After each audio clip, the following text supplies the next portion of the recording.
పొన్నగంటి కూర తెంపడానికి వచ్చాను ఈరోజు. పొన్నగంటి కూర కళ్ళకు మంచిది. ఆవిడ చినుకు పడ్డప్పుడు అన్ని ఆకుకూరలు మొలుస్తాయి, అన్ని ఔషధ గుణాలతో ఉంటాయి. అందుకోసమే తెంపి ప్రతి సంవత్సరం ఈ కూరని తప్పకుండా, కానీ ఈ సంవత్సరం కొద్దిగా లేట్ అయింది. ఇప్పుడు పొన్నగంటి కూర ఇక్కడ ఉందని తెలిసి వచ్చాను. చూడండి, ఇదే పొన్నగంటి కూర. పొన్నగంటి కూర కాకుండా ఇంకా చాలా రకాల ఆకుకూరలు మొలుస్తాయి ఆవిడ చినుకు పడ్డప్పుడు. వాటి కోసమే నేను ఇప్పుడు వచ్చాను.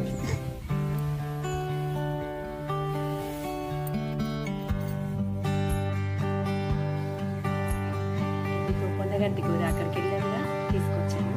ఇప్పుడు దీన్ని మనము తెంపాలి.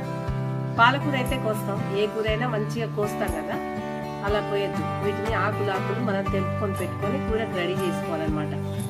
ఇది కంటి ఆరోగ్యానికి చాలా మంచిది. విటమిన్ ఏ ఉంటుంది.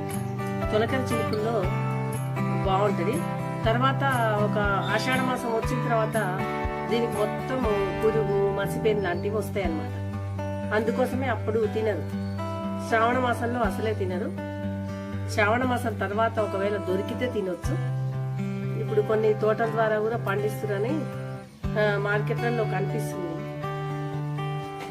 కేవలం ఇవి మొదటి చినుకులు పడ్డప్పుడు జూన్ నెలలో మాత్రం, జూన్ జూలైలో దొరుకుతుంది. ఆషాఢ మాసం ముందు రోజుల్లో తింటారంతే.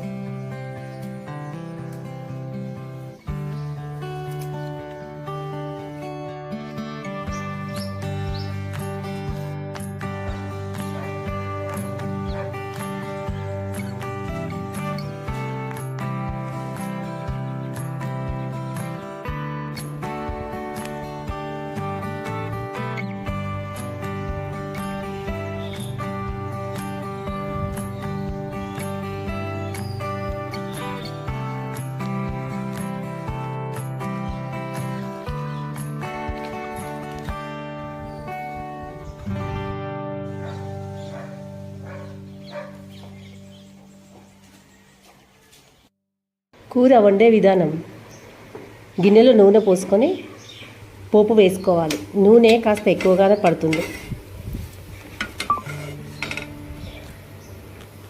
పోపులో కాస్త జీలకర్ర వేసుకొని ఉల్లిగడ్డలు, పచ్చిమిర్చి, ఉల్లిగడ్డలు మంచిగా వేగాక కాస్త ఫ్రెష్గా రుబ్బి పెట్టుకున్న అల్లం వెల్లిపాయ పేస్ట్, పసుపు వేసి కలుపుకోవాలి. పచ్చివాసన పోయేంత వరకు వేగగానే మనం మంచిగా కడిగి పెట్టుకున్న పొన్నగంటి కూరను పోపులో వేసుకోవాలి. ఇప్పుడు వేద్దాం. మంచిగా మగ్గనివ్వాలి.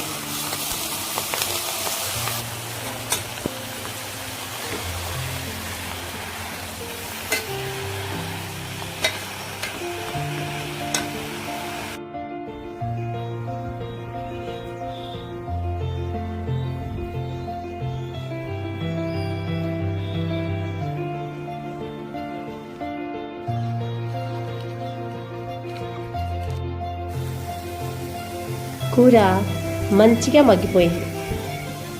ఇప్పుడు మనం కొద్దిగా కారం వేద్దాం.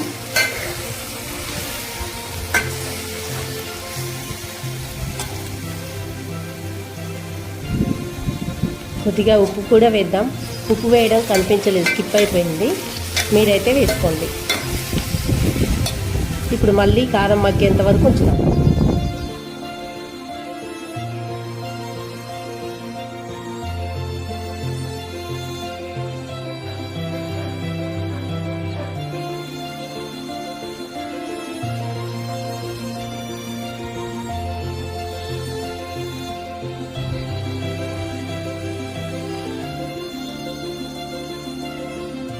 కూర పూర్తిగా ఉడికిపోయింది.